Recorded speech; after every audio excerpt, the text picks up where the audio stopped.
سب سے پہلے آپ تمام دیکھنے اور سننے والوں کو السلام علیکم۔ ایڈوانس میں یہ ایک عیسائی بھائی ہیں کوئی جن کے پاس میرا نمبر آ گیا ہے۔ ایک تو دوسرے نے جس نے نمبر دیا اس نے اچھا نہیں کیا، میرے نمبر لمیٹڈ ہیں، یہ بار بار مجھے تنگ کرتے رہتے ہیں۔ نماز میں ایک بار اتنا گھنٹیاں بجی تھی کہ میں نماز میں سوچا نہیں پڑتا، میں کروں کیا، دیر تک گھنٹیاں بجتی رہی۔ میں اب گھر میں کیا، میں اتنے میرے رابطے فون پر نہیں تھا، اب یہ دوسری بار اس کا آ چکا ہے فون، اور یہاں موجود میرا غالب گمان ہے وہ یہاں موجود ہے، کیونکہ وہ طالب علم ہے جامعۃ المدینہ کا، وہ لکھا ہوا اس میں ہاتھ جوڑتا ہوں، اگر کوئی میرا جرم ہو گیا تو مجھے معاف کر دیں۔ میں اس طرح ہر ایک سے رابطہ نہیں رکھ سکتا، ایک بار بھی جواب دے دوں گا تو پھر میں چھٹا پڑا ہوں، 100 کے بعد نمبر چلا جائے گا تو میں فارغ نہیں ہوں، میرے اور بھی کام ہوتے ہیں۔ میں سب کے فون اٹینڈ نہیں کر سکتا، سب کی چٹھیاں پرچے نہیں پڑھ سکتا، کے لیے پوری مجلس بنی ہوئی ہے، میں مخصوص مطلب میرے پاس نمبر ہے، اور بعض اوقات ان کو بھی میں پورا نہیں کر سکتا، رہ جاتے ہیں ان کے جوابات بھی، اس لیے ہاتھ جوڑ کے آئندہ مجھے فون بھی نہ کریں۔ اگر آپ کا کوئی کام ہے تو اس کا اور کوئی ذریعہ مطلب دیکھیں کہ اس کے ذریعے مجھ تک پیغام اگر پہنچانا ہی ہے تو بھلے آپ پہنچائیں، لوگ پہنچاتے ہیں، اور یہ ذریعہ بھی نہیں بتاؤں گا میں تو میں پھر کہاں کھڑا ہوں گا مدینے کی گلی میں۔ تو ابھی دیکھو کتنا، یعنی اس کو اتنا بھی سمجھ نہیں آتی کہ یار یہ مدنی مذاکرہ جاری ہے، اور یہ اتنا تو اس کو پتا ہوگا کہ مدنی مذاکرہ چل رہا ہے، اس میں گھنٹی بجانا، رنگ کرنا، سمجھدار ہیں آپ، اور شاید وہ بیٹھے ہوں گے یار ہے طالب علم، یہ وہ لکھا ہوا اور مطلب تھا اس میں جامعۃ المدینہ کے۔ اب کون سے جامعۃ المدینہ کے یہ نہیں مجھے پتا ہے، جامعۃ المدینہ کا کچھ درجہ اور سب اس نے لکھا تھا کہ میں اتنے درجے میں پڑھتا ہوں، مجھ سے بات کر۔ جب میرا فون عام تھا نا، مجھے اس کا تجربہ تھا، فون کرتے تھے تو آپ کی آواز سننی تھی، آپ سنا اس کو آواز، کہ ان کی کوئی کام ہوگا، ان کا اپنا تعویذ لینا، تو مجلس بنی ہوئی ہے،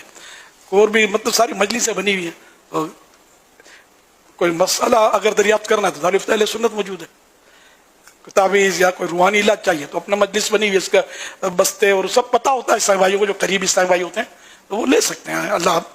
بس ہم سمجھ دے کہ میں مطلب مجھے مہربانی کر کے کوئی بھی کسی کو جس کے پاس نمبر ہے کسی کو نہ دیں، یہ امانت ہے۔ وہ ہمارے پیارے باپا جانی، کیا پتا وہ کو 5 لاکھ 50 لاکھ چندہ دینا چاہتا ہو، اس کی کال ایک دفعہ اٹھا تو لو۔ اور یہ حقیقتاً اگر وہ بندہ کال مطلب کر رہا ہے بار بار، اور الیاس قادری نے کال اٹھائی ہے اور وہ بولتا ہے کہ یار میں کوئی میمن بات کر رہا ہوں، بہت ایلیٹ کلاس کا بندہ بات کر رہا ہوں، اور میرے پاس نا 50 لاکھ فضول پڑا ہوا ہے، میں سوچ رہا تھا کہ اس کو دین کے کاموں میں لگایا جائے، تو پھر الیاس قادری کو بالکل بھی برا نہیں لگے گا کہ وہ بار بار کال کر رہے ہیں۔ پھر الیاس قادری اگر وہ انفارچونیٹلی اچانک اس کی کال بند ہو جاتی ہے، پھر الیاس قادری خود کال کریں گے اور اپنے نمائندوں کو بھی بولیں گے کہ بھائی صاحب کو کال کریں، 50 لاکھ ایم فضول پڑا ہوا ہے ان کے پاس، تو وہ دین کے کاموں میں لگانا چاہتے ہیں۔ اور اگر اس کی ڈیمانڈ ہو کہ الیاس قادری صاحب آئیں، 50 لاکھ مطلب فضول پڑا ہوا وہ، اور 50 لاکھ میں اپنی طرف سے دینا چاہتا ہوں، پھر الیاس قادری کی شخص کے ساتھ اگر نہ دوستی اور وہ مخصوص لوگوں میں نہ آئے تو میرا نام بدل دینا، یہ سب نو مایا ہے۔ خود دیکھو، ایک ٹیچر ہے ٹیوشن کی، اس کے پاس ایک بچہ پڑھنے آتا ہے جو کہ 7 کلاس میں، اور وہ اپنے ٹیچر کو فیس دیتا ہے 10,000 روپے، ایلیٹ کلاس ہے، کہ مجھے آپ جو ہے وہ پڑھائیں۔ اسی کے برعکس ایک اور بچہ آتا ہے پڑھنے کے لیے، اس کے پاس محض فیس ہوتی ہے صرف اور صرف 1,000 روپے۔ اب ٹیچر نے اس کو بھی رکھا ہوا ہے، 10,000 والے کو بھی رکھا ہوا ہے۔ اب آپ نے مجھے سوچ کے بتانا ہے ٹیچر کے لیے مخصوص وہ 10,000 والا ہوگا یا وہ 1,000 والا، ٹیچر کے لیے اہمیت کے قابل وہ 10,000 والا ہوگا یا وہ 1,000 والا، ٹیچر زیادہ پروٹوکول کس کو دے گی، 10,000 والے کو یا 1,000 والے کو؟ ایسا نہیں ہے کہ الیاس قادری بہت بزی آدمی ہے، کوئی ٹریڈنگ کر رہے ہیں، ایسا نہیں، صرف ان لوگوں کی کال اٹھائیں گے، ان سے رابطہ ہوگا جو خربوں بتی ہیں، آپ کے اور ہمارے جیسے شابروں کی کال نہیں اٹھائیں گے وہ، کیونکہ اتنا ٹائم ان کے پاس۔ بزرگ اکثر کہا کرتے تھے کہ ایک انسان جو تمام عمر یعنی کہ بچپن سے لے کے جوانی کے پہر تک، یعنی کہ اس کے ختم ہونے تک جب بہت زیادہ برائی کر لینا، تو جیسے اس کا بڑھاپا، اس کی جوانی ڈھلنے کا وقت سٹارٹ ہوتا ہے تو پھر وہ عبادت گاہوں کی طرف بھاگتا ہے۔ لیکن میں یہ ویڈیو دیکھنے کے بعد حیران ہو رہا ہوں کہ نہ تو یہ بزرگ آدمی کوئی بچہ ہے، نہ کوئی جوان ہے، اور نہ ہی اس کی جوانی ڈھلنے کا وقت ہے، یہ ایک بزرگ ہے، ادھیڑ عمر کا بزرگ، اور یہ اپنے مریدوں کو یا جو لوگ اس کو مانتے ہیں ان کو کیا میسج دے رہا ہے کہ جب میں بھی دنیا سے چلا جاؤں، اس طرح سے میری درگاہ میں آنا ہے، دروازوں کو الگ چومنا ہے، اور میری جو پتھر سے بنی ہوئی ایک عمارت ہوگی یا قبر ہوگی مٹی سے بنی ہوئی، اس کو بھی چومنا ہے، سجدہ کرنا ہے، باقاعدہ سجدہ کرنا ہے۔ میرا سوال اتنا ہے، آپ علیہ السلام کی وہ حدیث آپ کو یاد نہیں کہ آپ علیہ السلام کو ایک بدو صحابی نے سجدہ کیا ادبانہ طور پہ، یعنی کہ ادب کے طور پہ، تو آپ علیہ السلام نے منع فرمایا اور کہا کہ اللہ کے بعد اگر کسی کو سجدہ ہوتا تو میں عورتوں سے کہتا اپنے خاوندوں کو کرو، اور کیا میں جب اس دنیا سے چلا جاؤں گا تو تم مجھے وہاں بھی میری قبر پہ بھی آ کے سجدہ کرو گے؟ اس بدو صحابی نے کہا نہیں یا رسول اللہ، یعنی کہ آپ علیہ السلام کو یہ بات ناگوار گزری، اور آپ علیہ السلام نے کہا کہ سجدہ صرف رب کی ذات کو۔ تو پھر یہ کس پیغمبر، یہ کس نبی کے ماننے والے ہیں، کس کے امتی ہیں، کس کا کلمہ پڑا ہوا ہے، کس دین پہ اور کس پیٹرن پہ عمل کر رہے ہیں؟ یہ سوال اور یہ جواب میں آپ پہ چھوڑ رہا ہوں۔ یہ آپ دیکھیے کہ ان کی جو دائیں طرف جو آنکھ ہے یہ آپ کو کھلی نظر آئے گی، بائیں طرف جزاک اللہ،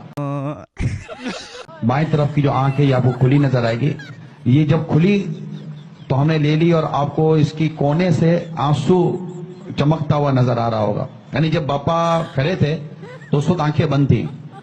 جب باپا جھکے تو یہ آنکھ اتنی کھلی جتنی آپ دیکھ رہے ہیں، اندر میں پتلی بھی آپ کو ہلکی ہلکی سی نظر آ رہی ہوگی، پتلی واضح نظر آ رہی ہے، پتلی واضح نظر آ رہی ہے، بالکل واضح۔ اور پھر یہ کہ یہ باپا پھر کھڑے ہوئے، جیسے عموماً آدمی مطلب کھڑا ہوتا ہے، تو میں نے دیکھا کہ ان کی آنکھ بند ہو گئی تھی۔ پھر میں نے باپا کو عرض کی باپا دوبارہ آپ نیچے کی طرف جائیں اور ان کے سامنے آئیں، پھر نیچے کی طرف گئے تو پھر یہ پہلے سے قدرے زیادہ کھلی، جو آپ کیمرے میں اس وقت آپ اس کو جو محفوظ کیا گیا اور آپ دیکھ رہے ہیں، اور پھر وہ کونے سے ان کے آنسو پھر چمکنے شروع ہوئے۔ اور یہ الحمدللہ عز و جل وہاں موجود کئی اسلامی بھائیوں نے اس منظر کو دیکھا، اور ہر کوئی اس کی اپنے طور پر غور کر سکتا ہے کہ یہ ایک کیا کیفیت ہے، کیا منظر ہے۔ یہ دیکھیے دوسری طرف غور سے سب دیکھ رہے ہیں، اور یہ میں بھی ساری لا رہا ہوں، بابا بھی دیکھ رہے ہیں، اور اسلامی بھائیوں نے بھی اس منظر کو دیکھا، اور ساتھ شہزاد عطار عبید رضا عطاری بھی الحمدللہ جلوہ فرماتے۔ اچھا، تو یہ وہ ریزن ہے جس ریزن کی بنا پہ ہمیں الیاس قادری کو بہت بڑا مجدد مان لینا چاہیے۔ جس طرح سے یہ بریلوی حضرات، یہ بریلوی مفتی اور عالم کلیم کرتے تھے پیران پیر شیخ عبد القادر جیلانی رحمۃ اللہ علیہ اپنے کسی بھی گناہگار مرید کو زندہ کرتے تھے، اسے کہتے تھے اٹھ توبہ کر، اب تو دوبارہ فوت ہو جا۔ جبکہ قرآن میں اللہ فرما رہے ہیں کہ جب ہم تمہاری روح کو کھینچ لیتے ہیں تو کوئی دنیا کی طاقت، کوئی بزرگ، کوئی بابا اس روح کو واپس لوٹا نہیں سکتا۔ لیکن انہوں نے پیروں کے بارے میں کلیم کیا کہ وہ آتے ہیں، وہ جو روح اللہ کھینچ چکے ہوتے ہیں، کھینچوا چکے ہوتے ہیں، اس روح کو واپس اس مردے میں ڈالتے ہیں، اس کو توبہ کرواتے ہیں، اور اس کے بعد کہتے ہیں کہ اب تو دوبارہ فوت ہو جا۔ نہیں کہ جو اللہ نے قرآن میں کلیم کیا وہ تو بالکل ایگزسٹ ہی نہیں کرتا جب ان کے پیر فقیروں کی بات آتی ہے۔ تو اسی طرح سے الیاس قادری کو یہ شروعاتی دنوں کے اندر جب ہر طرف افراتفری کا عالم مچا ہوا تھا کہ وہ کراچی کا بہت بڑا پیر ہے، وہ ٹائم ٹریولنگ کرتا ہے، پھر انہوں نے یہ ویڈیو وائرل کی تھی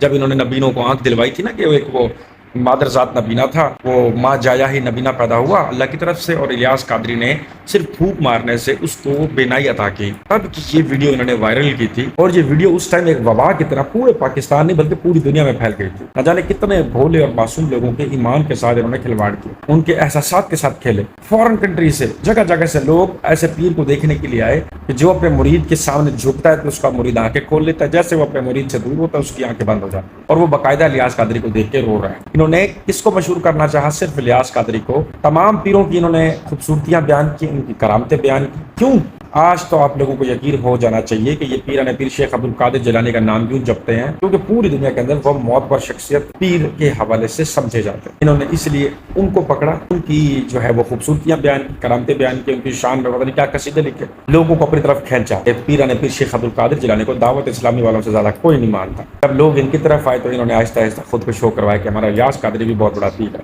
اور آج تو مجدد بنا ہوا۔ آج کوئی بندہ الیاس قادری تک رسائی حاصل کرے اور پوچھے کہ کیا آج آپ ایسا کر سکتے ہیں کہ کوئی آپ کا مرید فوت ہو تو آپ اس کے سامنے جھکے تو وہ آنکھیں کھول لے، اور جب دور ہو تو آنکھیں بند کر لے، آپ کو مل جائے گا جواب۔